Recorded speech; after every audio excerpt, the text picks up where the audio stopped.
Hello दोस्तों, अपना भनसाघर मिथिला में अहाँ सबके बहुत बहुत स्वागत करै छी। आइ हम साबूदाना के खीर लऽ के एलहुँ जे बहुत ही कम समय में आ बहुत ही टेस्टी बनै छै। चलू हम बना के अपना तरीका से देखबै छी। एतऽ हम मिक्सी जार लेलिए और एहिमे हम लऽ लेलिए कुछ काजू के टुकड़ा पाउडर जे हैत, और एतऽ दूगो हरी इलायची लऽ लेलिए, जैसे कि इलायची के तो स्वाद बढ़िया लगबे करै छै।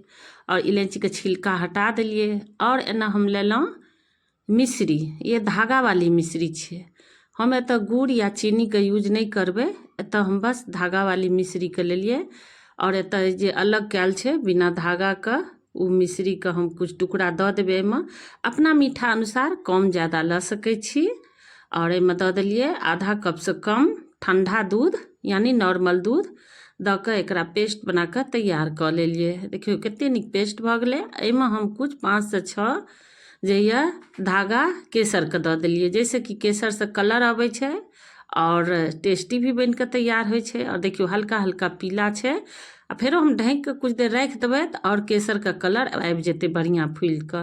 एतऽ हम लेलहुँ साबूदाना, ई मीडियम साइज का छोटका वाला साबूदाना आबैया मेहिका से जे हल्का मोट से।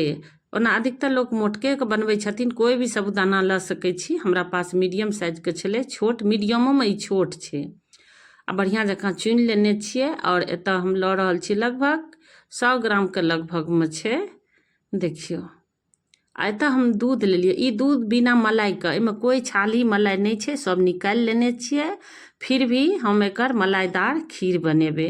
और ई दूध जे छै खौला के ठंडा कैल छै दूध। एना कढ़ाई चढ़ा देलिए, लोहिया गरम भऽ गेल छै। और मीडियम टू लोए पर एकरा हम साबूदाना के भूज लेबै। क्या तो भूजने से सोंधी सोंधी खुशबू अबै छै, यानी टेस्टी भी बन के तैयार होइ छै और खुशबूदार बने छै। और देखियो हल्का हल्का भुना रहल छै, यानी उजला जे भऽ रहल ये। और भुजैत भुजैत साबूदाना एकदम हल्का भऽ जाइ छै, देखियो हल्का कलर चेंज भऽ गेलै। और गैस के एकदम धीमी कऽ देने छियै। और दूध छै ठंडा और साबूदाना छै गरम, तो ओही दुआरे कनिए कनिए एहिमे हम दूध देबै। एक साथ अगर दूध देबै तो ऊपर आबि जेतै, गिर जेतै। और दोस्तों हमरा याद रखे के छै, दूध जे अगर चढ़ल कढ़ाई जे छै ऑन छै गैस, तो पर हम साबूदाना के भूज रहल छियै धीरे धीरे, तो एहिमे हम गरम दूध नहीं लेबै। गरम दूध लेबै तो नीचे गिर पड़तै, ओहि दुआरे हमरा नॉर्मल दूध ले के छै। और देखियो धीरे धीरे एहिमे दऽ देलिए और बढ़िया जकाँ एकरा चला देबै, जैसे कि पेंदी में नहीं चिपके। और देखियो खोला लगले 4 से 5 मिनट के बाद एकरा बीच बीच में चलबैत रहबै, जैसे कि पेंदी में नहीं चिपके। और देखियो ऊपर आबि गेलै और बिना मलाई के दूध छै। एकरा हम लगभग 3 से 4 मिनट तक एकदम धीमी आंच पर हम खोला देबै, ढक देने छलिए। और देखियो ढकला बाद और देखियो कते नीक बन के तैयार भऽ गेलै। और ई अगर साबूदाना भूजल रहै छै तऽ सीझे में टाइम नहीं लगे छै, बहुत ही जल्दी सीझ जाइ छै, तैयार भऽ जाइ छै। आ दूध जे एतऽ लेलिए हम 1 किलो से कम दूध, लगभग 3 पाव दूध से हम बना रहल छियै और 100 ग्राम साबूदाना से।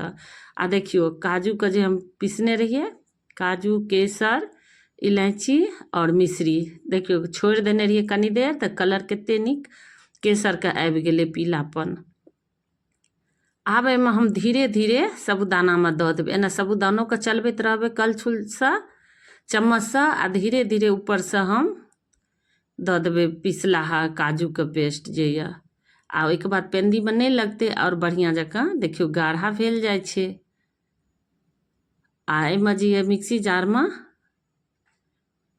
एहिमे हम हल्का दूध दऽ देलिए नॉर्मल जार में, जैसे कि जे रहते लागल भीरल सेहो ओहिमे दऽ देबै। और दोस्तों ई साबूदाना के खीर सब कोई बनबै छथि, सबके बनबै के तरीका अलग होइ छै। हम एतऽ बहुत ही सिंपल आसान तरीका से बना के देखेलहुँ जे बहुत ही कम समय में बन के तैयार होइ छै। और दोस्तों वीडियो को लास्ट तक जरूर देखब और प्लीज लाइक जरूर करब। और चैनल के सब्सक्राइब नहीं केने छी तो हमर वीडियो पहिलुक बेर देख रहल छी तो प्लीज चैनल के सब्सक्राइबो जरूर कऽ लेब। एकरा लगभग हम 2 मिनट तक ढक देबै मिलाने के बाद। आ देखियो 2 मिनट के बाद देखियो कते नीक गाढ़ा बन गेलै और मलाईदार भी बन के तैयार भऽ गेलै साबूदाना के खीर।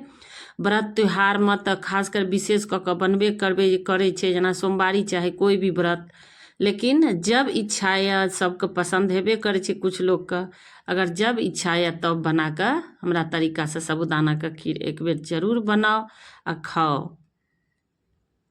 और बहुत ही टेस्टी, लगभग 5 से 7 मिनट के बाद देखलिए, देखियो कते नीक गाढ़ा आ बहुत ही टेस्टी मलाईदार और खुशबूदार एकदम साबूदाना के खीर बन के तैयार भ गेलै।